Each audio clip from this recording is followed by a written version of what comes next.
하나님의 말씀 예레미야 9장 말씀입니다.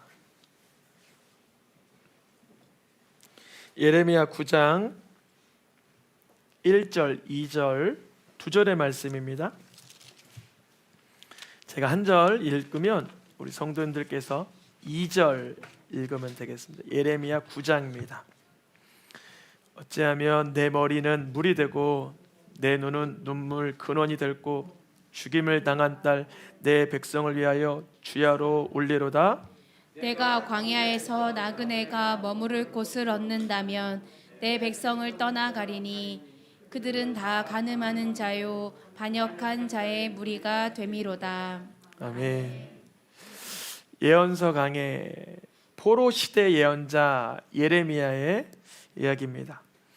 예레미야의 별명이 있는데 여러분 아시는 분은 아실 텐데 예레미야 별명 맞아요. 100점입니다. 눈물의 선지자. 예레미야의 별명은 눈물의 선지자예요. 너무도 많이 울어서 눈물의 선지자라 그래요. 눈물의 선지자. 오늘 본문에서도 예레미야는 이렇게 말해요. 어찌하면 내 머리가 물이 되고 내 눈은 눈물의 근원이 될고 그 이유와 목적은 내 백성을 위하여 울리로다, 이렇게 말하고 있어요. 그러니까 예레미야가 눈물의 선지자라고 불리는 이유는 예레미야가 뭐 감성적이라서 그렇다기보다 예레미야 자신이 기도하기를 내 머리가 물이 되고 내 눈이 샘이 되기를 원한다는 이런 바람이 있었어요. 이것을 현대인의 성경으로 번역을 한다면 똑같은 말씀인데 내가 밤낮 울 수 있을 텐데, 예레미야의 갈망은 뭐 하고 싶은 거예요? 먼저 밤낮 울고 싶은 거예요. 눈물의 선지자라고 예레미야가 불리운 까닭이 예레미야 자신이 그렇게 간절히 원했던 거예요. 우는 거. 머리가 우물이 되면 좋겠대요. 우물이 뭐예요? 물길로 오르는 거잖아요. 그래서 머리에 우물이 되고 이 눈은 물이 솟아나오는 샘이 되면 좋겠어요. 그 까닭은 백성을 위해서 울고 싶다는 거예요. 울고 싶다는 거. 왜 백성을 위해 울고 싶어 했을까요? 예레미야는 그 울음의 기도, 그 애통의 기도를 통하여 이 백성들이 하나님의 자녀로 돌아오기를, 또한 자신의 기도를 하나님께서 불쌍히 여기시사 응답하여 주시기를 원했던 거예요. 그런데 다음 구절에 보니까 또 뭐라 그래요? 내 백성을 멀리 떠날 수만 있다면, 이렇게 구해요. 아니, 백성을 위해서 그렇게 울며 기도하려고 했던 예레미야가 왜 백성을 떠나가고자 합니까? 그 이유는 백성들이 간음하는 자, 즉 하나님께 충성하지 않고 하나님을 배신한 영적인 상태였기 때문에 그렇습니다. 그러니까 한 가지, 영적으로는 백성들이 너무 부패하고 범죄하여 눈물이 가득하고 안타깝지만, 또한 휴식처가 마련된다면, 안식처가 마련된다면 그냥 백성들 저버리고 도망가 버리고 싶다는 거예요.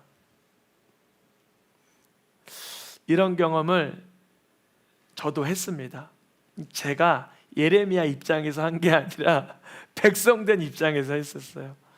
내가 중고등학교 때 저도 사춘기가 나름 찾아왔을 거 아니에요. 저요. 근데 그때 저희 이제 복음을 전하는 저희 어머니나 또 학교에, 교회 교사나 이런 분들이 막 책망하고 때리고 막 혈기 부리고 나쁘게 한 게 아니라 항상 우셨어요. 그렇게 많이 우셨어요. 예를 들어 뭐 이렇게 잘못된 행동을 하고 들어와요. 뭐 술을 먹고 늦게 들어온다든지, 뭐 거짓말을 한다든지, 뭐 고약한 행동을 해요. 그러면 뭐 교회에 가서 교사 선생님이나 집에 왔을 때 뭐 어머니나 그렇게 우셔요. 제가 예수님을 인격적으로 만나기 전에 예배를 뭐 이렇게 늦지막히 간다든지 자세를 뭐 나쁘게 하고 예배를 드린다든지, 그때 저에게 붙여주신 하나님의 사람들은 뭐 주일학교 교사 선생님이라든지 또 집사님이라든지 이런 믿음의 리더십들은 그렇게 많이 저를 위해서 울어주셨어요. 여러분, 우리 새생명 성도님들을 위하여 눈물을 흘릴 수 있는 그런 지혜로운 여인이 발생하기를 축복합니다. 지혜로운 여인은 울 수 있습니다. 눈물이 가득할 수 있습니다. 우리는 악한 자와 있을 때 그 악한 자와 동화되고 뭐가 죄인지 뭐가 악인지 모르고 분별 못할 때가 있어요. 근데 예레미야는 분별이 됐던 거예요. 백성들과 함께 있을 때는 그렇게 많이 눈물에 가득했던 거예요. 여러분, 우리 친구들이나 가족들이나 직장 동료들 중에 하나님의 자녀가 되지 아니하고 아직 예수님을 주님으로 고백하지 못하는 분들도 종종 계시잖아요. 그럴 때 우리가 그 세속적인 삶에 동화되는 게 아니라 긍휼한 마음으로 그 영혼을 하나님께 나아갈 수 있도록 기도해주고 복음을 전하고 할 수 있으면 좋겠습니다. 예레미야는 백성들의 영적인 타락과 범죄하고 부패한 모습을 두 눈으로 참아 볼 수 없어서 울었던 거예요. 통곡을 했던 거예요. 백성들이 교만하고 백성들이 악을 행하는데 누가 울고 있는 거냐면 예레미야가 울고 있는 거예요. 예레미야 13장 말씀에 보니까 나의 심령이, 여기서 말한 나의 심령은 누구의 심령일까요? 맞아요, 예레미야. 나의 심령이 너희의 교만으로 말미암아 울 것 같다, 울 것이며 내가 너희의 교만으로 인해서 안타까워 울 것이며 또한 너희들이 그로 인해서 하나님의 징계가 임하면 사로잡힘으로 말미암아 나의 심령이 통곡을 하리라 그러는 거예요. 눈물 마른 세대, 자기 자신만을 위해서 우는 세대에서 타인을 위해서, 하나님의 잃어버린 양들을 위해서 울 수 있는 심정이 우리들에게 임하길 원합니다. 예레미야는 눈물로 복음을 전하고 백성들에게 하나님의 말씀을 증거했던 거예요. 우리가 악한 자가 잘못을 하면 정죄하고 비판하고 판단하고 책망하는 건 아주 쉬운 일이에요. 그러니까 우리가 이제 정죄하고 비판하고 책망하는 그런 어떤 작용이 올라올 땐 그걸 잠깐 멈추면 참 좋아요. 참 어리석은 사람은 그게 지혜라고 생각해요. 책망하고 훈계하고 정죄하고 비판하는 거. 근데 이거는 성경에서 말하기를 그거는 쉬운 일이에요.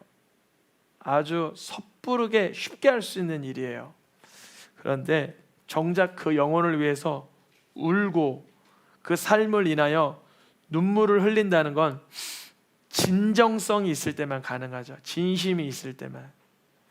저도 어떤 청년하고도 이렇게 복음의 교제를 나누고 어떤 장년 성도님하고도 아직 예수님을 믿지는 않으니까 성도님은 아니죠.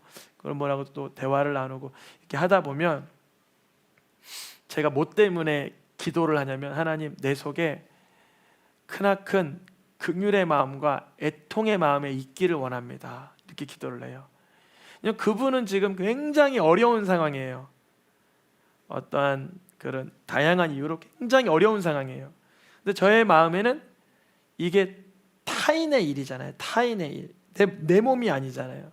그렇기 때문에 내가 공감할 여력이 부족해서 하나님께 기도하는 건, 주여, 울 수 있는, 눈물 흘릴 수 있는 진정한 마음을 주세요. 그거를 구합니다. 예레미야가 무슨 선지자라고요? 눈물의 선지자. 얼마만큼 백성들의 그런 상황에 대해서 인간적인 관점으로 비관하고 비난하기보다 긍휼히 여기는 마음을 부음받았는지 예레미야 애가를 읽어보면 예레미야에 이런 표현이 나옵니다. 내 눈이 눈물로 인해서 어떻게 됐대요? 다 짓물러진 거예요. 눈물로 인해서 눈이 다 이렇게 부르튼 거예요. 여러분 경험해 보신 분 알겠지만 너무 슬프고 많이 울면 창자가 뭐하듯 슬퍼요? 막 끊어지듯 내 속의 내장이 막 땅에 쏟아지는 듯한 그런 아픔이 있는 거예요. 예레미야는 백성들의 죄로 인해서 눈에 눈물이 시냇물처럼 펑펑 흘렀던 거예요. 이거 성령 충만입니다. 정말 능력이죠. 이 능력. 어떤 기도원 원장님이 그러시는데요, 치료제가 다른 게 없대요. 그 환자와 병자와 죄 많이 지은 자들을 끌어안고 하염없이 울면 그렇게 많이 치유가 된대요. 너무 신기하죠. 근데 그거를 이병옥 원장님인가 김병옥 원장님인가 아시죠? 의사, KBS에서도 몇 번 나오고 했던 그분이 우는 거, 그 눈물에 그 어떠한 치료제, 특별한 그런 은혜가 담겼다는 것을 이렇게 과학적으로 얘기를 해주시더라고요. 예레미야가 할 수 있는 최선의 것은 우는 일이었어요. 죄짓고 범죄하고 하나님 미워하는 삶을 사는 백성들을 위하여 함께 아파하고 울어주는 게 예레미야의 사역이었습니다. 우리도 이렇게 되기를 축복합니다. 저도 이제 아이들이 셋이잖아요. 이렇게 아이들 기르다 보면 어떤 얘기를 해주고 싶을 때가 있어요. 책망이나 훈계나 조언을 해주고 싶을 때가 있어요. 근데요, 요 며칠 전에는 주님이 거의 한 30분에서 한 40분을 기도시키시더라고요. 진짜로요. 무슨 말을 해주고 싶은데 뭐 딸이든 아들이든 뭐 꼬매 막내든 어떤 훈계나 조언을 해주고 싶은데 하나님이 그것도 막으실 때 있어요. 왜 막으실까요? 아무리 육신의 자녀지만 인간적으로 하기를 기뻐하지 않으시는 거예요. 사람이 하는, 그러니까 새 속에서 하는 방식으로 할 수 있잖아요. 근데요, 기도만 했거든요. 기도만 했어요. 진짜 기도만. 하나님께 기도만 하는 거예요. 그 일을 가지고, 어떠한 사건을 가지고, 뭐 큰 사건, 작은 사건, 뭐 그거 한 거 가지고 하나님께 의탁하는 거예요. 주님이 일하시더라고요. 주님이 일하셔요. 우리 삶 속에 내 눈에 눈물이 상하지 아니하고 내 창자가 끊어지지 않고 내 간이 쏟아지지 않고 내 눈에 눈물이 시내처럼 흐르지도 않는데 상대방에서 변화가 일어나길 원한다? 그 어떤 면에선 흔쾌한 응답이라면 행복하겠지만 형통한 거겠지만 예레미야 사역 관점으로 보면 주님이 누군가는 하나님의 마음으로 같이 울며 그 눈물의 선지자라고 호칭받은 예레미야처럼 우리도 하나님 마음과 동화되어 하나님의 기적을 함께 경험하기를 기다리시는 걸 수도 있습니다. 눈물을 흘리며 사역했던 사람들은 다 위대한 선지자, 위대한 사도들이래요. 대표적인 신약의 가장 위대한 사도로 꼽히는 사람이 누구죠? 사도 바울. 사도 바울이 편지를 쓸 때나 사역을 할 때나 늘 들어가는 이 단어가 바로 내가 사람을 훈계할 때 뭘로 훈계했대요? 너 이렇게 하지 말라 그랬지? 이렇게 한 게 아니라 먼저 눈물이 나는 거예요. 왜 그러세요? 이러면 그렇게 하면 하나님 안 기뻐하셔. 막 그러는 거예요. 그러면 듣는 사람이 알겠어요. 이게 되는 거예요. 이 사람을 막 뭐랄까 사도라는 이름으로 막 억누르거나 책망하거나 막 권위를 가지고 누른 게 아니라 눈물로 훈계를 하는 거예요. 편지를 쓸 때도 뭘로 써요? 아마 그 종이에 그 편지지 종이에 여기저기 얼룩이 졌나 봐요. 눈물로 여기저기 졌는 거예요. 저도 보니까 예전에 조금 더, 지금도 어리고 부족하지만 더 어리고 더 순수했을 때는 눈물이 참 많았어요. 근데 요새 눈물이 적어졌어요. 이거는 안 좋은 거예요. 여러분 솔직해 보세요. 내가 요 한 달 안에, 아니 요 상반기에 눈물 흘리며 기도하고 찬양하고 예배드린 적 있다 하면 마음으로 손들어 보세요. 마음으로. 겉으로 손들면 또 못 들면 또 아쉬우니까 마음으로.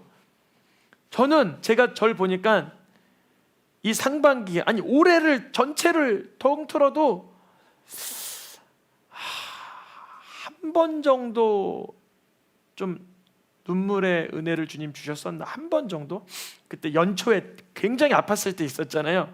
하나님께서 힘 빼라 그러셨다 그랬잖아요, 저한테 한번. 그래서 그때 정말 힘 빼고 인간적인 사역이 아니라 하나님 기뻐하는 사역을 해야 된다 하면서 저를 좀 이렇게 스스로 이렇게 책하면서 눈물 흘리며 사명 감당을 했었던 적이 있는데, 살아가다 보니까 이 눈물이 말라버리면서 진심과 전심과 성령의 충만이 아니라 인간적으로 막 하려고 그러는 거예요. 예레미야의 마음이 하나님의 마음이요, 이 사도 바울의 마음이 하나님 아버지의 마음이죠. 예수님이 사역할 때 눈물 흘리셨을까요? 아주 정신 똑바로 차리고 사역하셨을까요? 예수님이 그 다사로의 무덤 앞에서 우시고, 또 히브리서에 보니까 예수님이 그 통곡하는 눈물을 흘리며 하나님께 간구했다고 써 있어요. 그게 아마 그 겟세마네 동산의 기도일 수도 있고, 또 죄인들을 용서해 달라는 그 마음 가운데 애절한 마음일 수도 있겠지만, 오늘 눈물의 선지자 예레미야의 말씀의 핵심은 그거죠. 우리가 눈물을 흘리며 영혼을 위해서 사랑하는 마음을 갖자, 그런 관점이겠죠. 그러니까 그거 아니면 사실 참 많은 게 허무할 수도 있어요. 참 많은 게 많이 이렇게 해놓고, 사역이라고 해놓고 삶의 열심을 가지고 열정을 가지고 뭔가 하는데, 삶을 되돌아보니까 거긴 내 진심이 없었네, 하나님의 은혜가 안 묻어 있었네, 그냥 나의 그냥 욕구와 나의 탐심으로 일구었네, 이렇게 되돌아보게, 후회하게 될 수도 있습니다. 예레미야 선지자는 복음을 전하다가 자기만 우는 게 아니라 백성들이 그렇게 울며 복음을 전해도 뻣뻣할 때 있잖아요. 뻣뻣할 때 있어요. 저도 제가 그랬다 그랬잖아요. 그 중고등학교 때 다른 사람을 많이 울게 했다 그랬잖아요. 아주 나쁘게 행동하거나 불순종하거나 그런 모습 때문에. 근데 그때 예레미야는 그 눈물 마른 자들, 복음을 모르는 자들에게 이렇게 요청하는 거예요. 곡하는 부녀를 불러와서 그의 애곡 소리를 통해서라도 우리들의 눈에서 눈물이 쏟아지게 돼야 된다, 그러는 거예요. 사실은 하나님의 말씀이 이렇게 깨달아지기 전에는 내 맘대로 죄짓고 살아도 그게 별 탈 없게 느껴져요. 아무렇지도 않아요. 근데 성령님이 오셔서 내 속사람을 깨닫게 하시고 하나님의 임재가 있을 땐 우리의 속에 나도 모르게 그 성령의 기름 부음으로 인해서 그 울컥거리는 마음, 나를 되돌아보고 내가 하나님을 뜻대로 온전히 살지 못했던 내 어떤 실수와 고범죄와 자범죄를 이렇게 토해내게 하시죠. 우리 삶 속에 예레미야가 하나님 앞에 눈물 많이 흘렸던 삶처럼 이제 우리들도 우리의 진심 어린 그 마음이 회복되기를 원합니다. 진심을 가지고 살면 참 행복할 텐데 우리가 때로는 그렇지 못할 때가 있어요. 좀 아무래도 바쁘게 살고 또 그러다 보니까 이렇게 외식할 때 있어요. 안 그런 것처럼 그럴 때가 있단 말이죠. 우리의 속에서 진심 어린 그 성령의 윤활유, 성령의 역사가 들어오셔서 나의 연약한 것들은 눈물 가운데 쏟아붓게 하시고, 또 타인을 위하여서는 재빠르게 조언하고 책망하고 정죄하기보단 눈물로 중보할 수 있기를 축복합니다. 예레미야의 중반부 정도를 소망의 복음이 담긴 부분으로 봐요. 그 예레미야 1장부터 52장까지 한 중반부 정도의 그 복음의 내용이 이렇게 들어 있는데, 그때 주님이 이렇게 말씀하세요. 오늘의 마지막 말씀입니다. 내 울음소리와 내 눈물을 멈춰라. 내일에 삭슬 받을 것인즉 그들이 그 대적의 땅에서 돌아오리라.